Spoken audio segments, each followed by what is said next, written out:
Bonjour et bienvenue dans un nouvel épisode de India and Global Left. Si vous découvrez l'émission, n'oubliez pas de vous abonner. Pensez aussi à devenir membre YouTube, à nous soutenir sur Patreon ou à faire un petit don via le lien dans la description. Mais le minimum que vous puissiez faire, c'est regarder cette émission, l'aimer et la partager. Sans plus attendre, permettez-moi d'accueillir notre invité de ce soir, le professeur Mohammad Marandi. Le professeur Marandi enseigne à l'université de Téhéran. Professeur Marandi, bienvenue à nouveau sur India and Global Left. Merci beaucoup de m'avoir invité. C'est toujours un plaisir. La dernière fois que nous vous avons reçu, nous étions en plein milieu des tirs de missiles iraniens sur la base aérienne d'Al-Udeid au Qatar. Et peu de temps après, il y a eu une cessation des hostilités. Je voulais commencer par cela.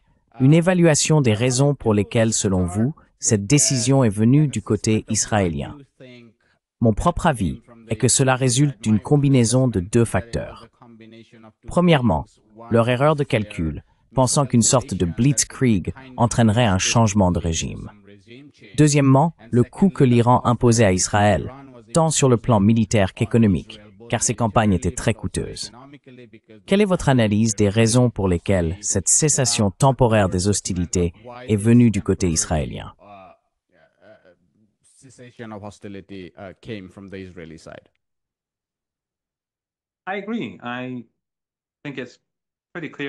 Je suis d'accord.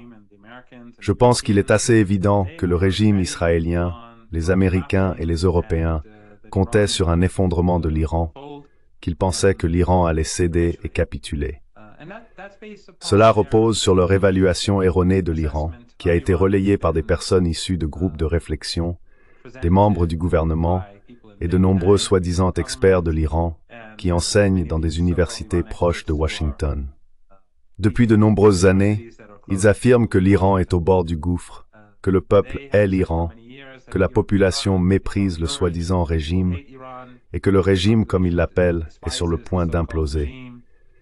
Les gens veulent du changement, et donc il suffirait simplement de donner un petit coup de pouce pour que tout s'arrange.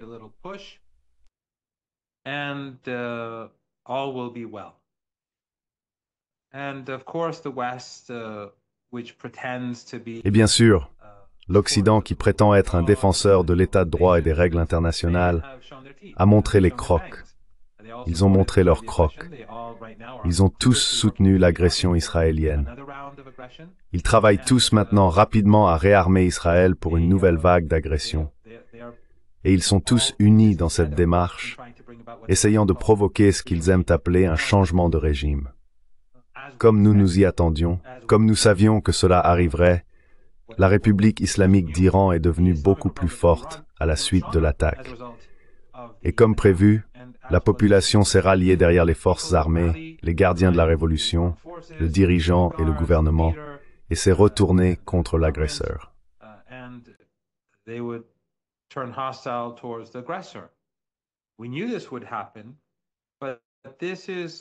Nous savions que cela arriverait, mais cela découle d'une mauvaise compréhension fondamentale de l'Iran en Occident, qui repose sur des vœux pieux et sur des analyses fournies par des personnes financées par des institutions proches de l'État, ou par l'État lui-même, ou par les États occidentaux eux-mêmes, qui diront ce qu'il faut dire, qui affirmeront que l'Iran est faible, vulnérable, impopulaire et que c'est un régime, donc par nature instable. Et bien sûr, ils reçoivent de bons financements pour cela. Ensuite, ils courtisent eux-mêmes ces politiciens et leur versent des honoraires, parfois des honoraires fantastiques. Et ces politiciens continuent alors à financer ces personnes. Beaucoup de gens gagnent beaucoup d'argent en produisant de fausses analyses sur l'Iran.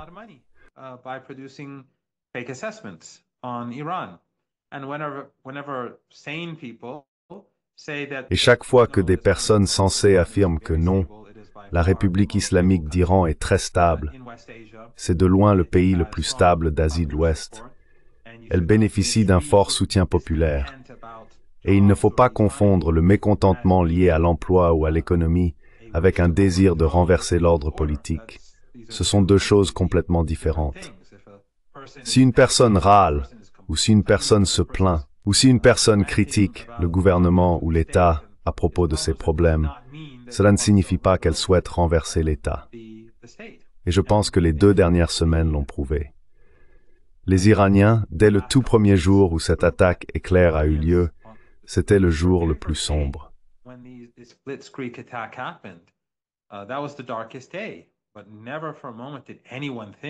Mais jamais, à aucun moment, personne n'a pensé que le gouvernement allait capituler, même si de nombreux hauts commandants militaires ont été assassinés, ainsi que leurs familles, leurs enfants, leurs petits-enfants, leurs voisins. Mais personne n'a pensé un seul instant que l'Iran serait vaincu ou que l'Iran plierait. Et bien sûr, tous ces commandants ne sont plus là. Si les Iraniens avaient été opposés, cela aurait été le moment opportun pour eux de protester. Mais ils ont fait exactement le contraire, comme cela a été évident.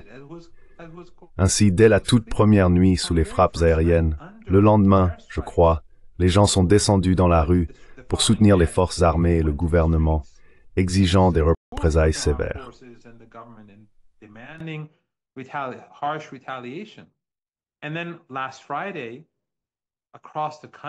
Et puis, vendredi dernier, à travers tout le pays, il y a eu d'importants rassemblements en défense des forces armées sous le feu des critiques. Ensuite, nous avons assisté aux funérailles, et aux funérailles qui ont également lieu aujourd'hui.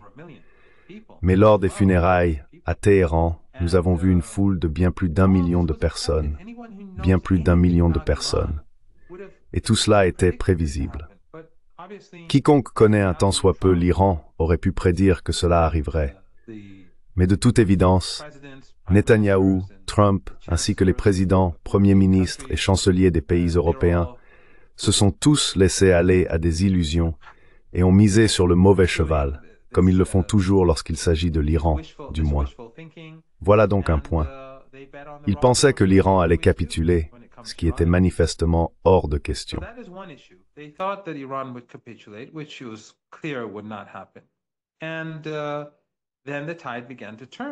Et puis la tendance a commencé à s'inverser. Les Iraniens ont commencé à se regrouper, de nouveaux commandants ont été nommés, et les missiles ont commencé à frapper les villes israéliennes. Et bien sûr, les missiles iraniens sont bien plus dévastateurs que les missiles israéliens. Ils sont beaucoup plus gros, ils sont beaucoup plus rapides, ils arrivent à Mach 10, Mach 15 ou Mach 8, et ils transportent de lourdes charges, donc ils sont dévastateurs. C'est pourquoi pourquoi Trump a dû intervenir. Il est venu aider Netanyahou, mais cela a échoué aussi. Et la situation a continué de se détériorer pour le régime de Netanyahou, comme nous l'avons vu Trump lui-même l'admettre. Et comme des personnes comme Steve Bannon l'ont souligné, Trump essayait essentiellement de sauver le régime israélien. Et je pense que cela en dit long.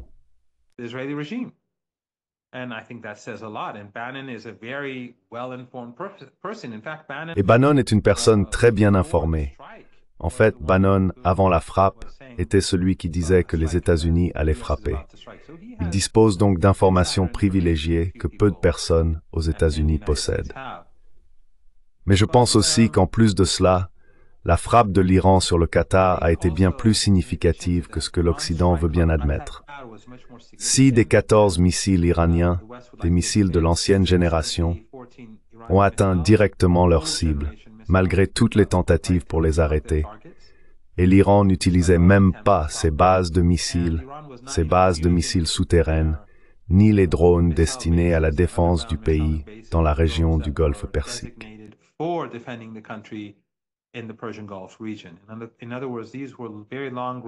En d'autres termes, il s'agissait de missiles de très longue portée et de vieille génération qui ont été tirés et 6 sont passés sans être interceptés.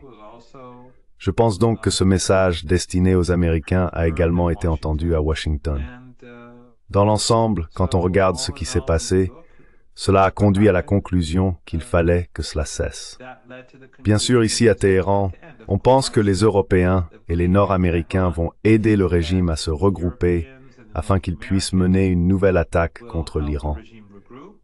Mais ce qui est intéressant, c'est que maintenant que le programme nucléaire est censé être détruit, selon Trump, il n'y a plus de raison d'attaquer l'Iran. Pourtant, le régime israélien souhaite le faire. Et cela montre que le problème n'a jamais été le programme nucléaire iranien.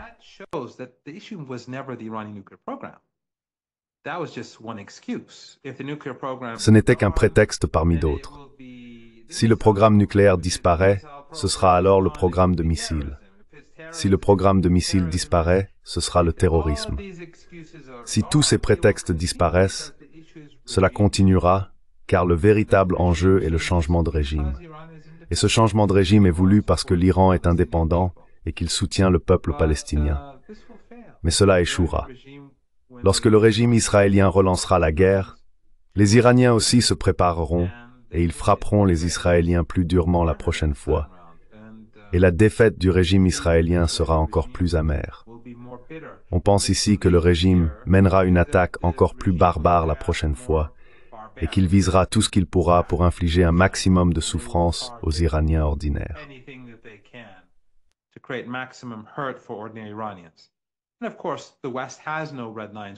Et bien sûr, l'Occident n'a aucune ligne rouge. Nous le savons.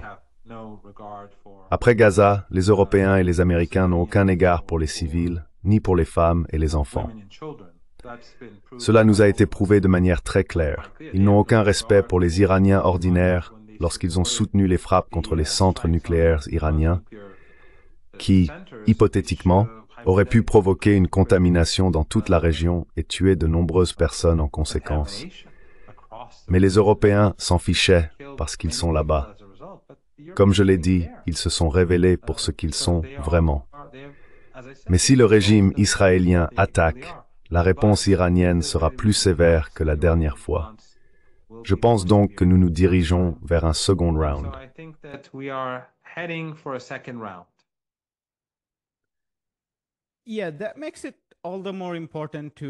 Oui, cela rend d'autant plus important de discuter un peu de la stratégie de l'Iran pour l'avenir. Et l'un des éléments importants à cet égard serait la manière dont l'Iran aborderait les États-Unis. Car il y a maintenant des rapports selon lesquels c'est probablement dès septembre que des décisions ont été prises à Tel Aviv pour que l'attaque ait lieu. Et il est tout simplement impossible d'imaginer que cette décision n'ait pas été transmise à Washington. Si c'est le cas, ce que je pense être le cas, alors toutes ces séries de discussions n'étaient qu'un pur bluff, un moyen de gagner du temps en réalité. Mais les Iraniens négociaient de bonne foi. Alors, quelles seraient les modalités d'engagement avec les États-Unis pour l'Iran à l'avenir?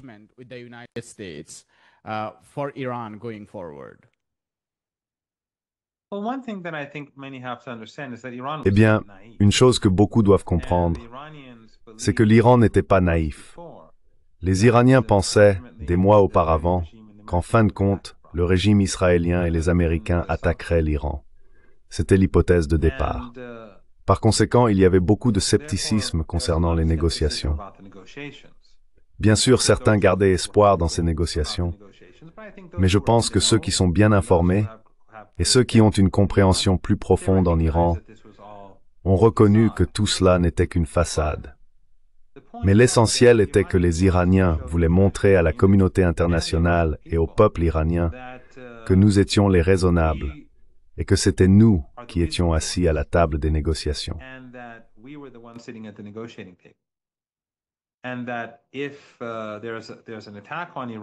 Et si une attaque est menée contre l'Iran, la faute est rejetée, les gens désignent les États-Unis et leurs alliés comme les coupables.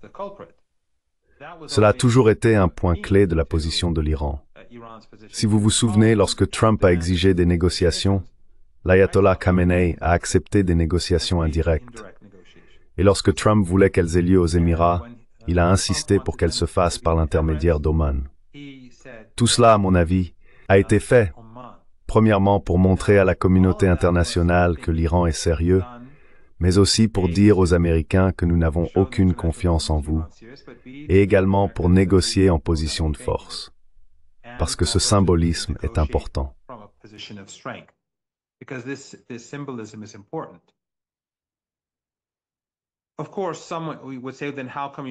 Bien sûr, certains diront, alors pourquoi l'Iran a-t-il été pris au dépourvu? C'est la nature d'une attaque est claire. peu importe que l'Iran ait été suffisamment préparé ou qu'il s'attendait à une attaque cette nuit-là ou non. Ce n'est pas vraiment la question. La question, c'est qu'il s'agissait d'une attaque éclair. Lors de toute attaque éclair, il y aura des pertes.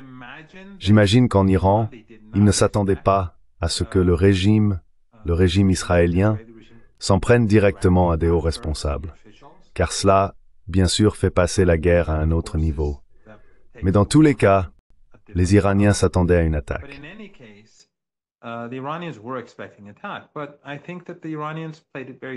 Mais je pense que les Iraniens ont été très intelligents en montrant à la communauté internationale que les États-Unis et leurs alliés sont les agresseurs.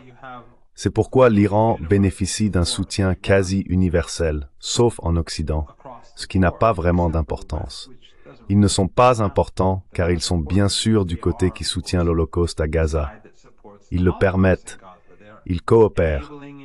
Les médias occidentaux, qu'il s'agisse de la BBC, de CNN ou de Breitbart, sont tous complices, soutenant le régime israélien dans la réalisation de cet holocauste d'une manière ou d'une autre.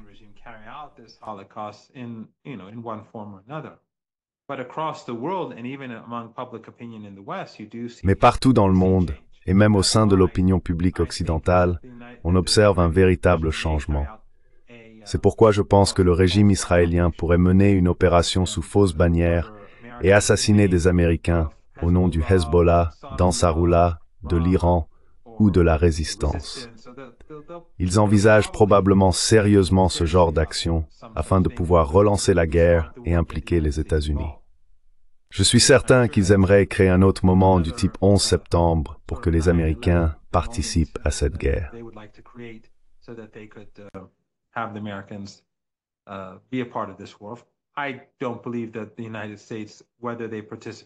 Je ne crois pas que les États-Unis, qu'ils participent ou non, réussiront, car, comme je l'ai déjà expliqué, les capacités de défense de l'Iran le long du golfe Persique et dans cette région sont bien supérieures à celles dirigées contre le régime israélien.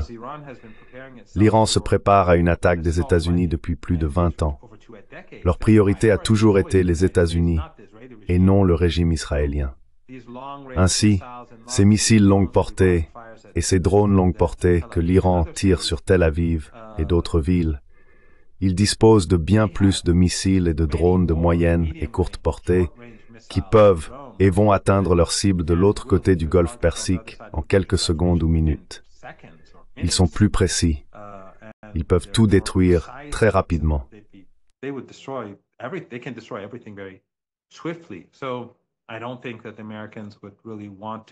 Je ne pense donc pas que les Américains voudraient vraiment s'engager sur cette voie. Mais je pense que, enfin la conviction ici est qu'Israël prépare probablement une opération sous faux drapeau avec les néoconservateurs et certains éléments de l'État profond aux États-Unis. Mais au final, ce que nous avons actuellement, c'est une situation où il n'y a pas de cessez-le-feu.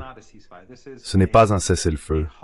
C'est une pause dans les combats, une suspension des hostilités. Et les Iraniens ont déclaré que s'ils étaient attaqués, ils riposteraient immédiatement et sévèrement. Donc vous savez, je pense que tant que cela ne sera pas résolu, nous resterons dans cette situation où les Iraniens se préparent rapidement à la défense et le régime israélien se prépare à une nouvelle guerre d'agression.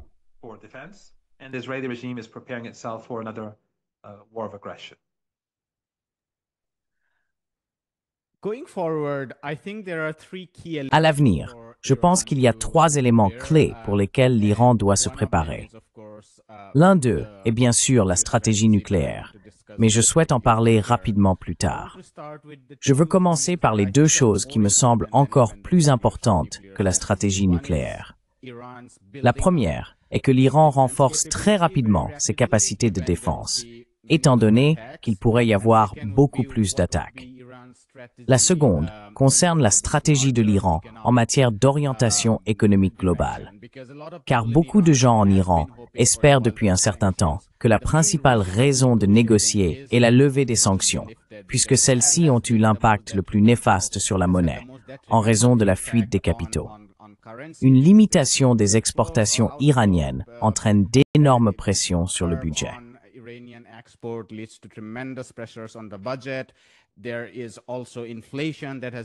Il y a aussi l'inflation qui a été générée par la dévaluation de la monnaie et toutes sortes de problèmes. Mais avant cela, si nous pouvions commenter la trajectoire de l'Iran ou son avenir avec la Russie en particulier, car il a récemment été rapporté que le président Poutine aurait déclaré, et je cite, « Nous avons autrefois proposé à nos amis iraniens une coopération en matière de défense aérienne. Nos partenaires n'ont pas montré beaucoup d'intérêt à l'époque. Selon ma propre interprétation, cela doit être parce que quelqu'un au sein de l'administration iranienne espérait qu'il y avait encore une possibilité de normalisation avec l'Occident, et que cela pourrait être perçu par l'Occident comme un acte de mauvaise foi.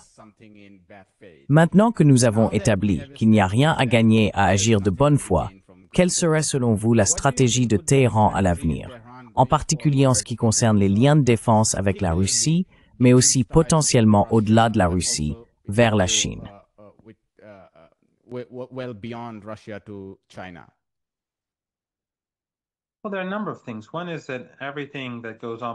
Eh bien, il y a plusieurs choses. D'abord, tout ce qui se passe entre l'Iran et la Russie, ou entre l'Iran et d'autres pays, ne sera pas exposé au public. Et je ne pense pas que les Russes ou les Iraniens souhaitent en parler, tout comme pour la question des drones. On dit évidemment que l'Iran joue un rôle majeur dans le programme de drones russes, mais vous n'avez jamais entendu l'Iran ou la Russie s'exprimer à ce sujet. Donc encore une fois, les déclarations officielles restent des déclarations officielles.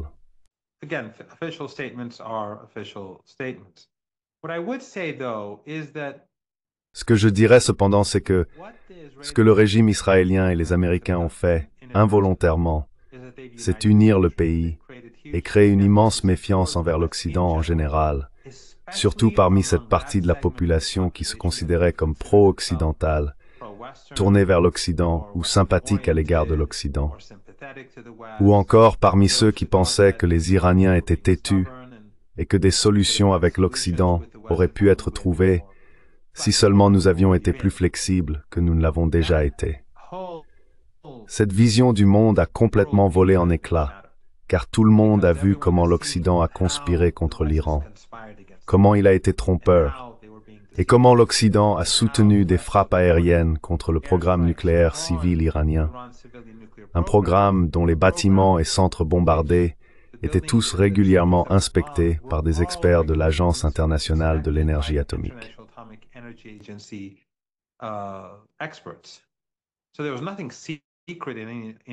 Il n'y avait donc rien de secret dans aucun de ces centres ou bâtiments.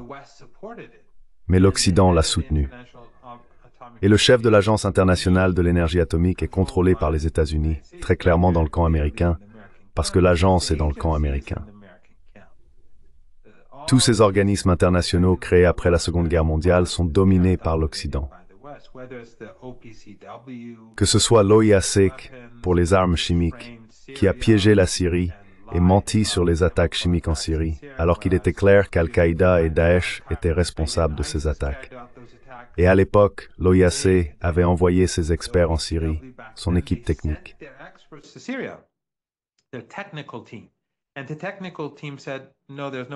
Et l'équipe technique a dit non. Il n'y a aucune preuve que c'était le gouvernement syrien. Cela ne tient pas la route. Donc, lorsqu'ils sont revenus et ont rédigé leur rapport, les experts ont été expulsés.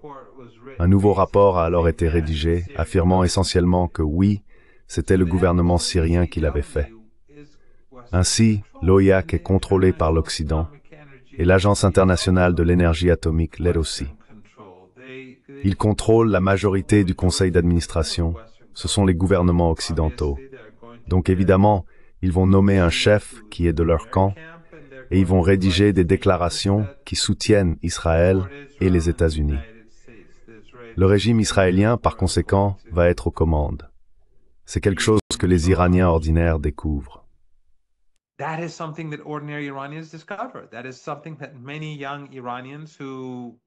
C'est quelque chose avec lequel de nombreux jeunes Iraniens, qui avaient une vision très différente de la situation, du pays, de la région et de la réalité, ont dû se confronter. Mes propres étudiants sont venus me voir, d'autres aussi, et m'ont dit nous avions complètement tort. Le scepticisme du leader était justifié depuis le début. Je pense donc que c'est probablement l'aspect le plus dommageable de toute cette affaire. Il ne s'agit pas seulement du fait que le régime israélien a brutalement assassiné des femmes et des enfants. Il faisait s'effondrer des immeubles entiers juste pour tuer une seule personne. Et l'Occident qualifiait cela d'opération de renseignement sophistiquée.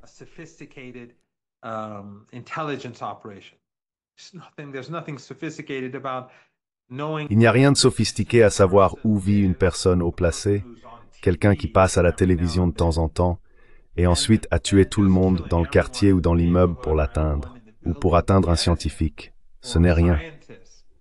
Mais les médias occidentaux essayent de blanchir le régime israélien. Exactement comme nous l'avons vu lors des funérailles vendredi. Nous avons vu la journaliste de la BBC, Lisa Sett, aller dans une rue latérale ou quelque part où il n'y avait pas beaucoup de monde, et elle a fait son reportage de là pour donner cette image, pour suggérer qu'il n'y avait pas beaucoup de gens présents. Alors que si quelqu'un regarde certains de mes tweets, on peut voir que la foule était incroyable. Et il faisait aussi près de 40 degrés Celsius.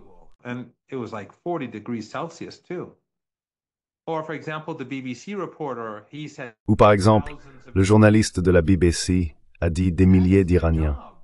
C'est leur travail. Leur travail consiste à dire au public occidentaux qu'il s'agit d'un régime, qu'il est impopulaire et qu'il n'a pas de soutien populaire. Ils continueront avec ce récit. Donc, nous n'avons aucune attente envers ces gens, mais les jeunes Iraniens regardent cela. Maintenant, ils sont devenus sensibles à tout ce qui se dit sur l'Iran. Alors, ils regardent la BBC et voient qu'ils mentent. Avant, ils voyaient cela différemment. Maintenant, ils voient CNN, ils voient qu'ils mentent. Maintenant, ils voient des responsables d'Europe occidentale qui parlent des droits de l'homme, mais qui soutiennent une attaque contre le pays et soutiennent des attaques contre des cibles nucléaires. Ainsi, cette vision du monde s'est effondrée.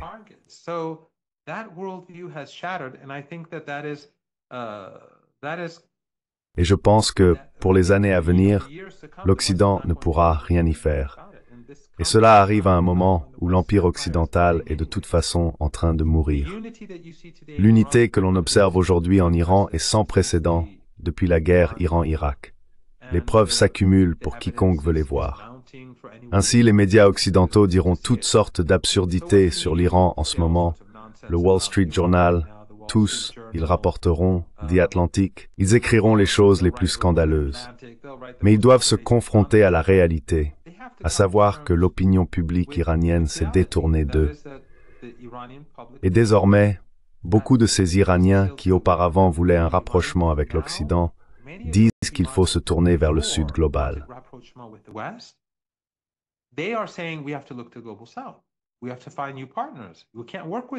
Nous devons trouver de nouveaux partenaires.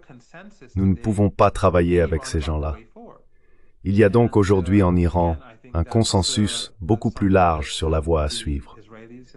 Et encore une fois, je pense que c'est une erreur énorme qu'ont commise les Israéliens et les Américains.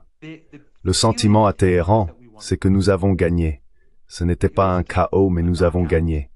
Et c'est pourquoi on observe aujourd'hui de l'optimisme à Téhéran.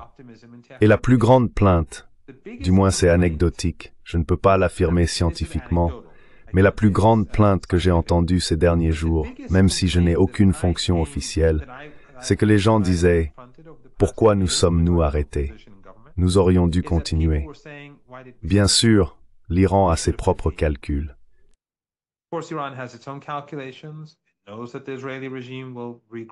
Il sait que le régime israélien va se regrouper, mais il a ses propres calculs. Et l'Iran veut être perçu comme la victime. Il veut que le monde voie le régime israélien comme l'agresseur. Et cela a beaucoup d'impact. En ce moment, ce n'est pas tant l'Iran qui se rapproche des pays du Sud global, même si cette mentalité a évolué, mais plutôt les pays qui se rapprochent de l'Iran plus qu'auparavant. Des pays puissants des BRICS et d'ailleurs penchent vers l'Iran parce qu'ils estiment que l'Iran a réussi. Ils considèrent que l'Occident est dangereux et irrationnel.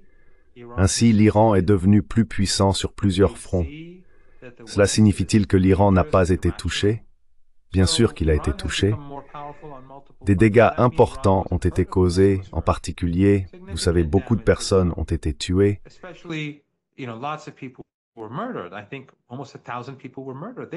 Je pense qu'environ 1 millier de personnes ont été assassinées.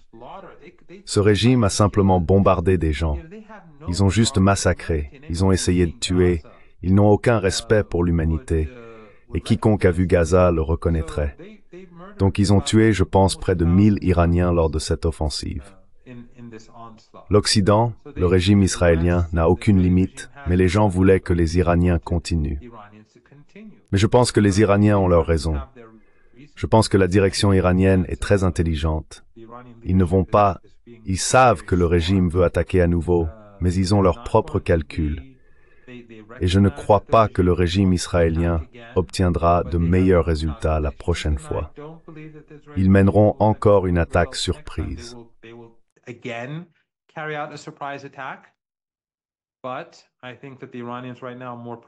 Mais je pense qu'en ce moment, les Iraniens sont mieux préparés à une attaque surprise et ils sont aussi mieux préparés à riposter durement. De plus, ils montrent une fois de plus au monde qu'il s'agit d'un régime sans foi ni loi qui ne peut pas être contrôlé, ce qui délégitime encore davantage le régime israélien.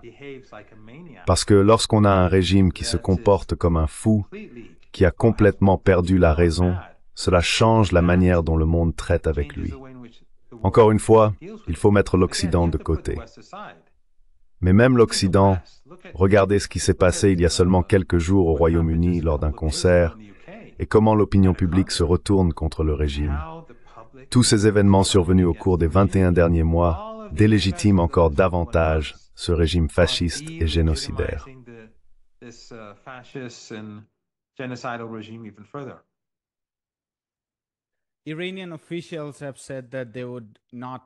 Les responsables iraniens ont déclaré qu'ils ne discuteraient pas avec l'organisation occidentale, l'AIEA. Rafael Grossi a littéralement transformé cette plateforme en une organisation de façade américaine ou israélienne.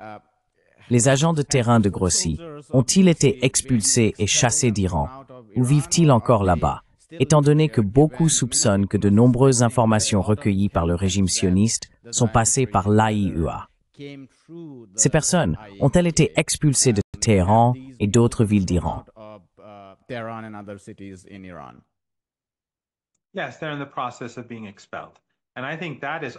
Oui, ils sont en train d'être expulsés. Et je pense que c'est aussi un enjeu majeur. Les États-Unis, tout d'abord, affirment avoir détruit le programme, ce qui, d'après ce que nous entendons des États-Unis, est contredit par leurs propres agences. Et souvenez-vous, nous en avons déjà parlé. Rien de vraiment important sur le terrain n'est directement accessible aux Israéliens ou aux Américains. Ce qui est important se trouve profondément sous terre. Ils peuvent donc bombarder autant qu'ils veulent. Ils peuvent détruire quelques bâtiments et quelques installations, mais les éléments clés sont profondément enfouis.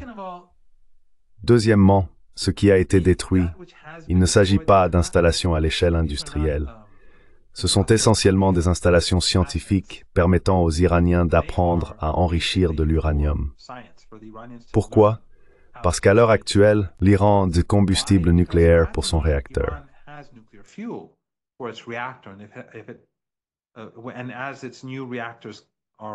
Et lorsque ces nouveaux réacteurs seront prêts, ils disposeront de combustible nucléaire. Le plan est d'importer du combustible nucléaire. Mais le fait est que les Iraniens savent que les Américains pourraient empêcher le pays d'accéder à du combustible nucléaire à l'avenir, par le biais de sanctions, d'un embargo ou autre. Donc les Iraniens doivent avoir la capacité de produire leur propre combustible. Ce qu'ils font, c'est devenir très compétents dans la production du combustible dont ils auront besoin demain. Ainsi, reconstruire ce qui a été détruit ne coûtera pas si cher. Mais plus important encore, c'est le fait que l'Iran, premièrement, possède la science et deuxièmement, dispose de la base industrielle car c'est ainsi que le programme nucléaire a été construit à l'origine. Donc, fabriquer de nouvelles centrifugeuses ou de nouveaux sites pour produire de l'uranium enrichi n'est pas difficile pour l'Iran. Ils l'ont déjà fait. Ils ne l'ont pas fait avec un soutien étranger.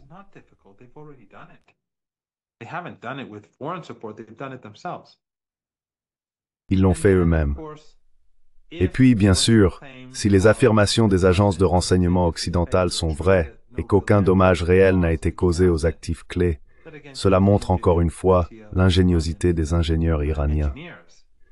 Mais en expulsant l'AIEA, qui a effectivement espionné pour les agences de renseignement occidentales et le régime israélien, ils ont aveuglé l'Occident. C'était la chose la plus stupide qu'ils pouvaient faire, car maintenant l'Iran peut faire ce qu'il veut, où il veut, sans que l'Occident n'ait la moindre idée des capacités de l'Iran ou de l'endroit où elle se trouve. Ils l'ont donc cherché, et ils ont le soutien total des Iraniens ordinaires, car ces derniers disent « Non, non, non, non, nous ne pouvons plus avoir ces gens-là. Ce sont des meurtriers. Le chef de l'organisation est un tueur d'enfants. »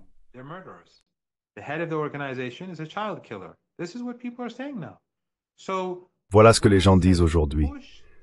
Ainsi, l'Occident a poussé le gouvernement iranien à prendre des mesures que l'Occident redoutait autrefois, qu'il considérait toujours comme le pire scénario possible. Encore une fois, ils ont causé des dommages à l'Iran, mais ils ont aussi renforcé l'Iran. Ils ont renforcé la position de l'Iran. Ils ont uni le pays. Et maintenant, on observe un optimisme parmi les Iraniens ordinaires qui, à long terme, aura un impact sur l'économie iranienne. Et les pays qui se montrent prudents vis-à-vis des États-Unis, qui s'inquiètent des États-Unis, qui voient cela comme la première étape d'une atteinte à leur souveraineté, les grandes puissances des BRICS et de l'Organisation de coopération de Shanghai s'orientent davantage vers l'Iran parce qu'ils savent que si les États-Unis réussissent, ils seront les prochains.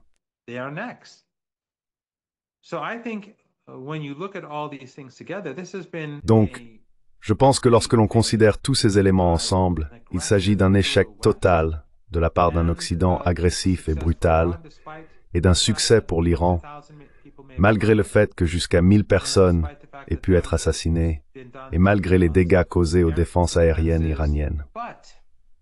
Mais, et c'est à mon avis un point important à garder à l'esprit, parce que certaines personnes comparent l'Iran et la Russie, il n'y a en réalité aucune comparaison possible. Les armes utilisées par le régime israélien et les ressources qui leur ont été fournies sont du type de celles dont Zelensky ne peut que rêver.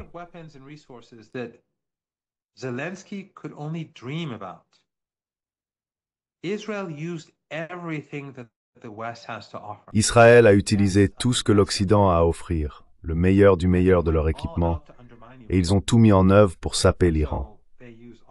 Ils ont utilisé tous leurs atouts en Iran, dont beaucoup sont ces personnes wahhabites, salafistes, takfiristes qui arrivent comme immigrés, non enregistrés ou clandestins, ou peu importe comment on veut les appeler, car l'Iran a par rapport à sa population le plus grand nombre de réfugiés au monde.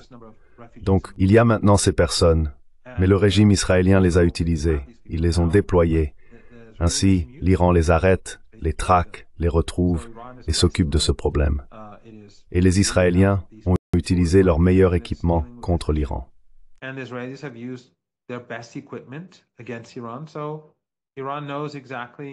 Donc l'Iran sait exactement de quoi le régime israélien est capable, alors que le régime israélien ne sait pas de quoi l'Iran est capable, car l'Iran n'a pas encore utilisé beaucoup de ses atouts, puisque nous n'avons pas atteint un point où ils estiment devoir révéler leurs capacités. Et nous avons vu, par exemple, les missiles que l'Iran a lancés contre Israël, contre le régime. Il s'agissait principalement de missiles de génération ancienne. Je pense donc que la situation est très différente de celle de l'Ukraine. Et bien sûr, tout l'Occident collaborait avec Israël. Ils ont apporté leur capacité de défense aérienne, et des pays de la région permettaient aux États-Unis d'utiliser des bases aériennes, que ce soit en Turquie, la base aérienne d'Incirlik. Le système radar était utilisé pour aider Israël, ainsi qu'au Qatar et ailleurs.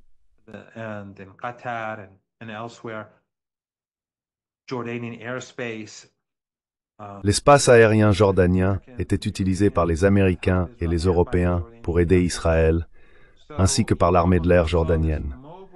On a donc assisté à cette mobilisation des forces régionales et de l'OTAN pour soutenir le régime israélien avec ce que l'argent peut acheter de mieux. Et les Israéliens ne les achètent même pas, tout leur est offert. Pourtant, ils ont échoué après une attaque éclair. Je trouve ça très impressionnant. Mais encore une fois, l'Iran a été touché. De nombreux hauts responsables ont été assassinés. Beaucoup de civils ont été tués. Des dégâts importants ont été infligés, notamment aux défenses aériennes de l'Iran. Mais je suis certain que l'Iran travaille très rapidement à reconstruire ce qui a été endommagé et à se préparer pour une seconde manche où, j'en suis sûr, l'Iran frappera le régime israélien bien plus durement.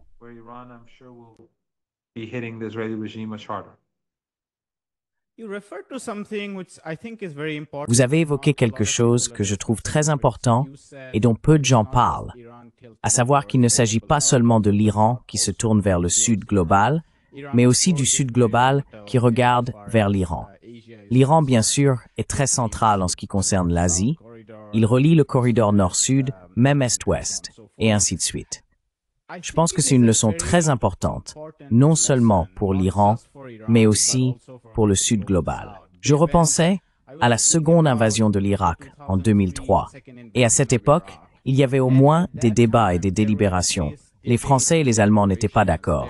Bien sûr, Blair a suivi, il y avait le Conseil de sécurité des Nations Unies impliqué. On peut dire que tout cela était encore une mise en scène. Mais au moins, cela existait. Et il y a eu certaines des plus grandes manifestations depuis, je pense, la guerre du Vietnam. Cette fois-ci, il n'y a eu aucune délibération, aucun dialogue. Le papa, comme les Européens aiment à fantasmer, le président Trump prenait simplement une décision et le lendemain, il bombardait. Et il n'y avait aucune manifestation.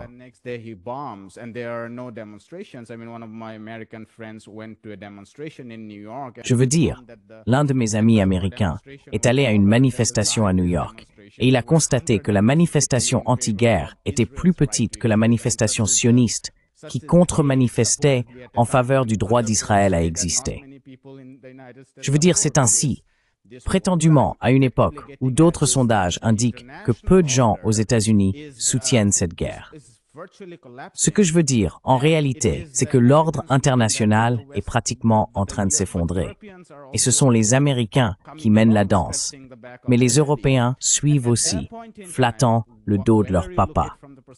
À ce moment-là, que l'on considère la question sous l'angle du commerce ou de la sécurité nationale, je pense que c'est une leçon pour le Sud global de se renforcer davantage, d'élargir les BRICS, d'aller en profondeur, vraiment en profondeur, et de contourner ces États qui ne devraient pas venir obéir à ce soi-disant ordre international fondé sur des règles.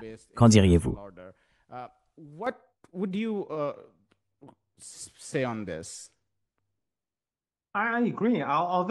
Je suis d'accord.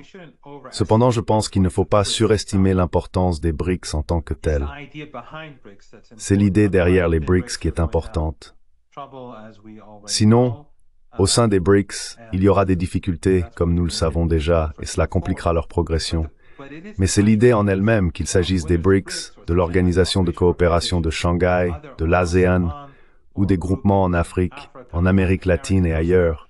L'incitation à réduire la dépendance vis-à-vis de l'Occident et à s'en éloigner a considérablement augmenté partout. C'est évident, même en ce qui concerne les relations bilatérales entre pays et l'utilisation de leur propre monnaie entre eux. Si l'on additionne tout cela, cela nuit énormément à l'Occident.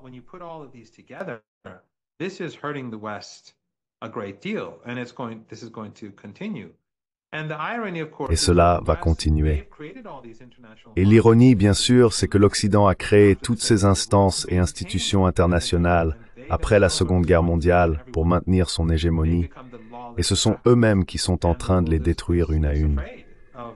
Ils sont devenus les acteurs hors la loi, et le monde a peur de leur stupidité et de leur folie. On voit Trump chaque jour devenir de plus en plus imprévisible. Il tweet et dit des choses insensées, jour et nuit, et chaque fois que quelqu'un le contredit à propos de l'Iran, il devient fou, ce qui à mon avis montre à quel point il se sent peu sûr de la situation.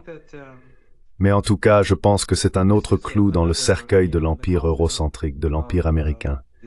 et c'est l'un de ces clous dont on se souviendra. And this is one of those nails that will be remembered.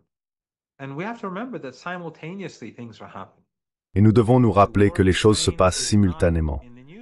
La guerre en Ukraine n'est plus dans l'actualité, mais la situation est très mauvaise pour l'Europe et les États-Unis, et la Russie doit en tenir compte. Ils ont profité des dernières semaines pour frapper l'Ukraine très durement et avancer. Et bien sûr, l'Ukraine a été trahie par les États-Unis et l'Occident, car l'Occident, qui devait lui fournir des capacités de défense aérienne, les a tout simplement retirées pour les donner au régime israélien. En d'autres termes, l'Ukraine, qui est le régime ayant sacrifié son peuple et son avenir pour les dirigeants et les élites occidentales, a maintenant été jetée à la poubelle au profit de ce régime ethno-suprémaciste. This ethno-supremacist regime. And I think that's very demoralizing for... Et je pense que c'est très démoralisant pour beaucoup de gens en Ukraine, comme nous l'avons vu au cours des dernières semaines lorsqu'ils ont appris, par exemple, que de nombreuses capacités de défense qui étaient destinées à l'Ukraine n'y sont pas envoyées, ou que des capacités de défense qui existaient et n'ont jamais été données à l'Ukraine ont été envoyés en Palestine. Donc cela, ajouté à la guerre commerciale et aux autres politiques menées par Trump et l'establishment politique américain, représente un énorme fardeau. Et le camp américain, en menant ses multiples offensives économiques et militaires à travers le monde, est surchargé. Et cela ne fera qu'aggraver la situation pour eux. Je pense donc simplement que les États-Unis se comportent comme un empire mourant qui s'agite dans tous les sens. Et à mesure que nous avançons, cela devient irrationnel. Et donc, de ce comportement irrationnel, le rythme du déclin ne fera qu'augmenter.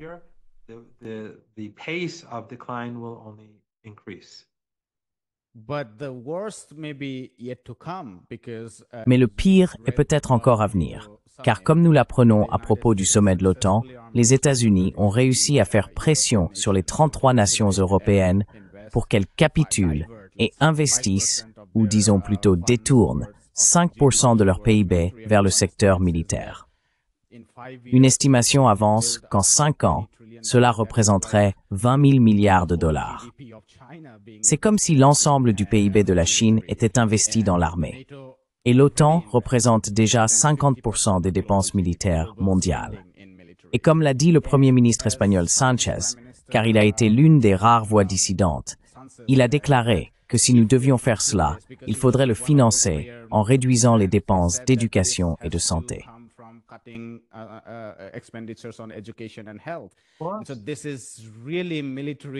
C'est donc véritablement du néolibéralisme militaire ou des coupes dans les secteurs essentiels, ce que nous voyons déjà avec la grande et belle loi aux États-Unis, se produirait également en Europe.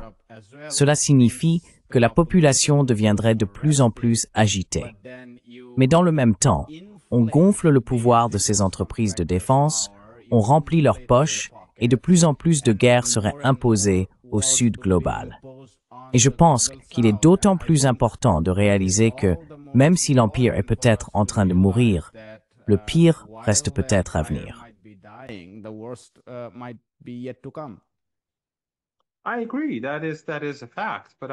Je suis d'accord, c'est un fait.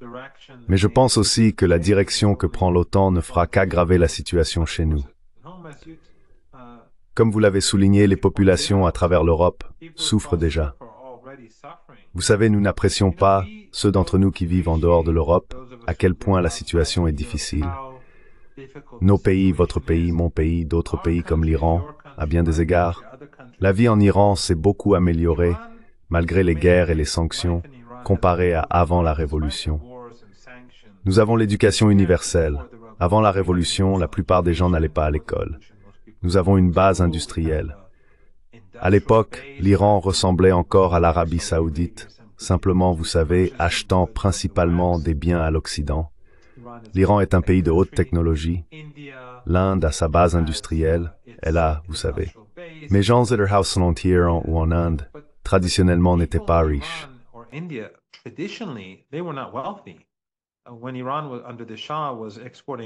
Lorsque l'Iran était sous le Shah et exportait 6 millions de barils de pétrole par jour, ce sont essentiellement les élites de Téhéran et de Shiraz qui prospéraient, tandis que la majorité des Iraniens n'allaient même pas à l'école. Mais en Europe, grâce à l'Empire et à de nombreux autres facteurs, le niveau de vie était plus élevé. C'est la même chose aux États-Unis. Avec l'effondrement de la classe moyenne, ce sur quoi il n'est pas nécessaire de revenir, puisque votre public le sait déjà, le niveau de vie de beaucoup en Occident décline rapidement. Aujourd'hui, après ce qui se passe en Ukraine, la situation empire encore. On entend parler de la désindustrialisation de l'Allemagne, la locomotive de l'Europe, par exemple.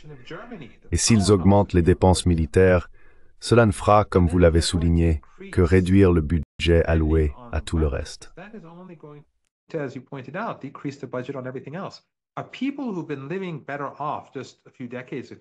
Un peuple qui vivait mieux il y a seulement quelques décennies, leurs pères, leurs grands-parents, ils sont encore en vie. Et ils diront à leurs enfants que la situation est bien pire aujourd'hui qu'avant. L'agitation qui peut résulter de ce déclin est bien plus dangereuse que celle qui peut survenir dans un pays où le niveau de vie, disons, il y a 30 ans, n'était pas meilleur qu'aujourd'hui, n'était pas significativement plus élevé qu'aujourd'hui. Beaucoup d'Iraniens, des Iraniens plus âgés, des gens de mon âge ou plus, se souviennent comment leurs villes et villages n'avaient pas d'électricité, ils n'avaient pas d'eau courante. Quand j'étais jeune pendant la guerre, je vivais sur le front. Je vivais dans les provinces proches de la frontière. Il y avait des villes qui n'avaient ni électricité, ni téléphone, ni eau courante. Aujourd'hui, chaque village en Iran, presque littéralement chaque village, a le gaz naturel, sans parler de tout le reste.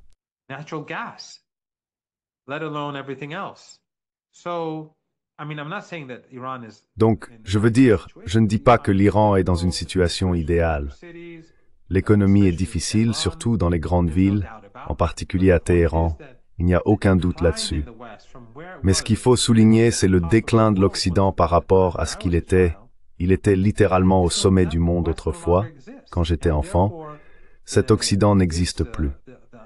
Et par conséquent, le potentiel de trouble est énorme.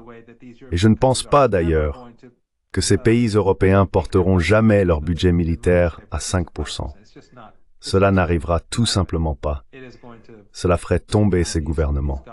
Et je pense que dans 2 ou 3 ans, nous verrons l'Europe confrontée à bien plus de difficultés internes qu'aujourd'hui.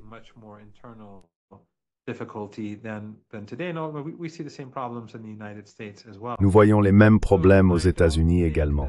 Donc je ne pense pas qu'ils puissent redresser la situation. Je pense que ce genre de comportement ne fera qu'entraîner un déclin supplémentaire. Mais oui, vous avez tout à fait raison. Je pense qu'ils vont réagir violemment. Ils vont tuer. Et nous avons vu à Gaza qu'ils n'ont aucune pitié, aucune humanité, aucune décence. Ces dirigeants européens et nord-américains, leurs journalistes, n'ont aucune décence, aucun honneur. Ce sont des journalistes des médias traditionnels parce qu'ils se taisent. Je veux dire, il y a des personnes avec des millions d'abonnés ou des centaines de milliers d'abonnés dans les médias occidentaux. Oublions les médias eux-mêmes. Ils ne tweetent même pas sur les crimes qui sont commis en Palestine.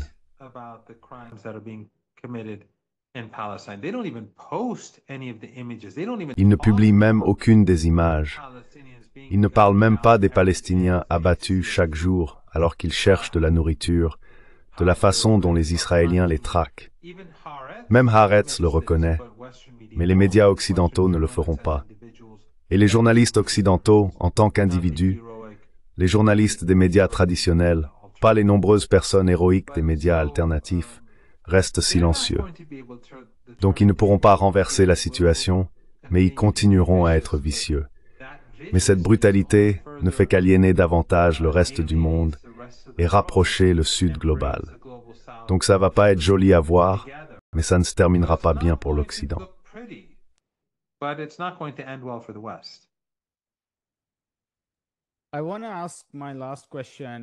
Je voudrais poser ma dernière question sur les médias.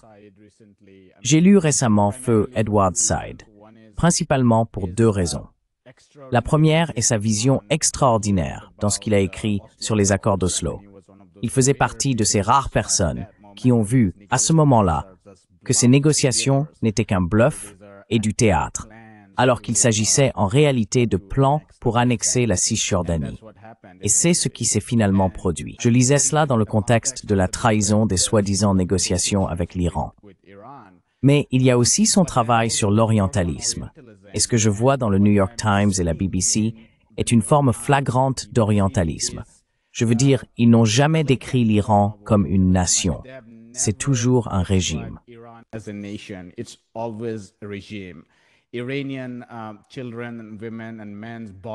Les corps des enfants, des femmes et des hommes iraniens ne sont jamais montrés. On ne voit que des Israéliens cachés dans des bunkers. Une étude de la BBC indique que les morts israéliennes sont amplifiées 33 fois, même lorsque les morts palestiniennes les dépassent de beaucoup, peut-être 50 fois, 60 fois. Le mot islamique est utilisé comme si, par défaut, il signifiait terrorisme et régression, etc.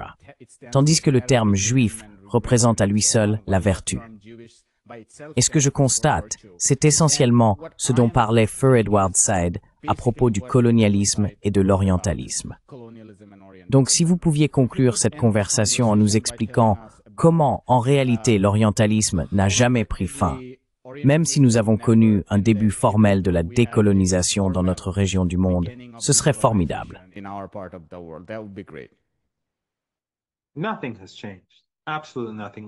Rien n'a changé. Absolument rien. Ce que je dirais cependant, c'est qu'il n'y avait pas que Edward Said qui affirmait que les accords d'Oslo étaient une trahison qui ne mènerait que à la colonisation de la Cisjordanie. C'est ce que disaient l'Iran, le Hezbollah et l'Axe de la Résistance, qui commençaient alors à prendre de l'ampleur.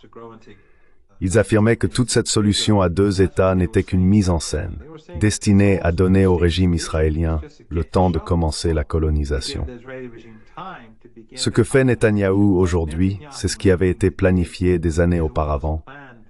C'est simplement que le régime est aujourd'hui plus brutal et plus extrémiste dans la manière dont il le met en œuvre.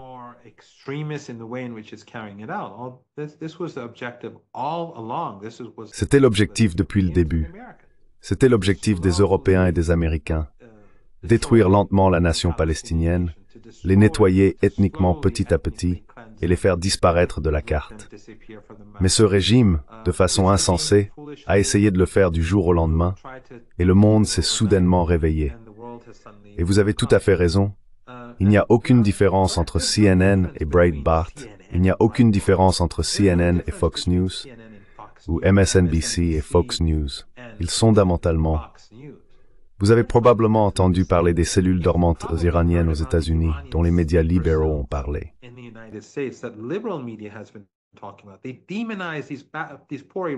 Ils diabolisent ces pauvres Iraniens aux États-Unis simplement pour mobiliser l'opinion publique contre l'Iran.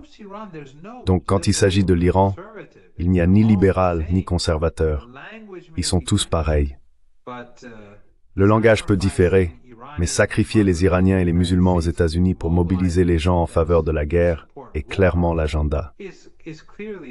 Quand on regarde des gens comme Piers Morgan, dès que le régime israélien veut attaquer, il commence à présenter l'Iran sous le jour le plus laid possible. Exactement comme il a menti sur les viols et les prétendus viols et décapitations du 7 octobre, il savait que c'était des mensonges. Mais il a continué à mentir pendant des mois parce qu'il facilitait le génocide.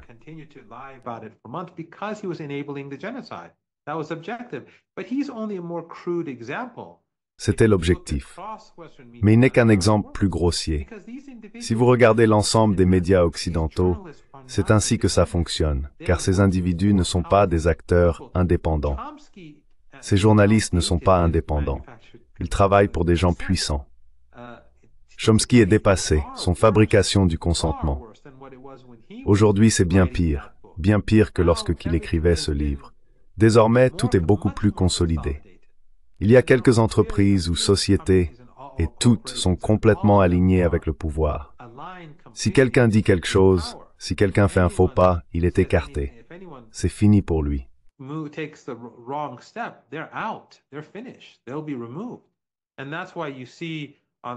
Ils seront écartés. Et c'est pourquoi vous voyez sur Sky News ou sur la BBC, après 21 mois, presque 2 ans, comment ils continuent à soutenir le régime israélien, à justifier le génocide, à justifier un holocauste. Et si vous dites quelque chose de différent, ils ne sauront pas comment répondre. Et vous savez, c'est intéressant, je ne me considère pas comme un grand orateur ou un grand universitaire. Je fais ce que je peux. Je me sens responsable et comme vous, j'essaye de sensibiliser les gens. Mais pendant les 2 semaines de guerre, je n'ai pas été invité une seule fois par CNN. Chaque fois que la BBC m'a invité, 3 ou 4 fois tout au plus, à chaque fois, ils ont retiré leur invitation à la dernière minute en raison d'un changement de programme.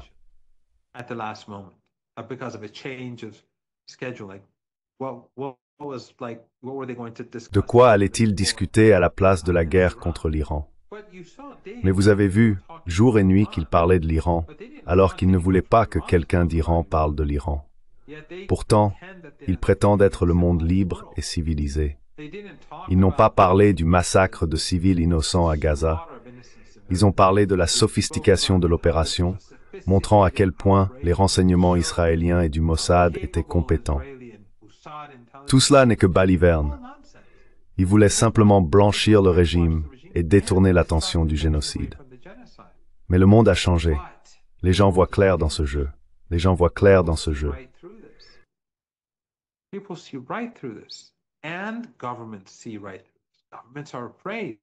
Et les gouvernements voient clair dans ce jeu. Les gouvernements ont peur de la folie que nous voyons en Europe et en Amérique du Nord, et ils vont donc chercher de plus en plus à se protéger. C'est pourquoi, comme je l'ai dit, des pays se rapprochent de l'Iran, par exemple.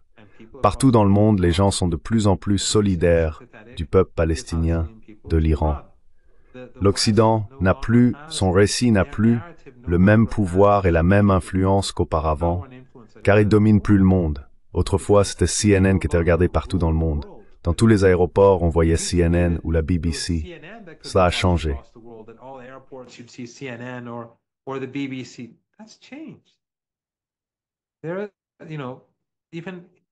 Il y a, vous savez, certains disent Al Jazeera. Al Jazeera est l'un de ceux, vous savez, qui est très contrôlé par l'Occident. Le Qatar est contrôlé par l'Occident. Cela va bien au-delà de ces médias contrôlés par l'OTAN et l'Occident. On voit des médias alternatifs, on voit des pays eux-mêmes, leurs propres journalistes, créer ou produire des informations qui vont complètement à l'encontre de ces récits occidentaux. L'Occident n'a pas, tout comme il décline économiquement, ses capacités à façonner des récits déclinent aussi. Ils peuvent se convaincre eux-mêmes, mais le reste du monde regarde les faits.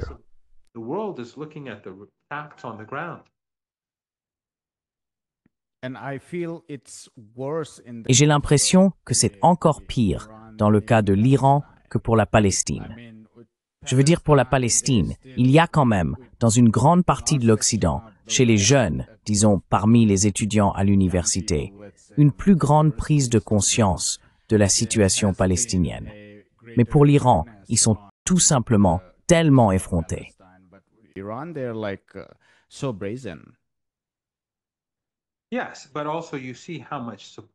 Oui, mais on voit aussi à quel point l'Iran bénéficie d'un soutien important. Je n'ai jamais vu cela au cours des 40 dernières années. Des gens du monde entier soutiennent l'Iran. Pourtant, depuis 4 décennies et demie, l'Occident n'a cessé d'antagoniser l'Iran et ses alliés régionaux. Que ce soit l'Arabie saoudite, le Qatar ou les Émirats, avec toutes leurs richesses pétrolières et gazières, à travers leur vaste réseau de propagande, ils ont diabolisé l'Iran, encouragé le sectarisme, la haine religieuse, la haine raciale, parfois subtilement, parfois ouvertement. Mais tout cela est en train de s'effondrer. Ainsi l'Occident, ses alliés et ses relais n'ont plus aujourd'hui les capacités qu'ils avaient auparavant. Professeur Marandi, nous allons nous arrêter là. Merci beaucoup pour votre temps. C'est toujours un plaisir de vous parler. Merci beaucoup de m'avoir invité.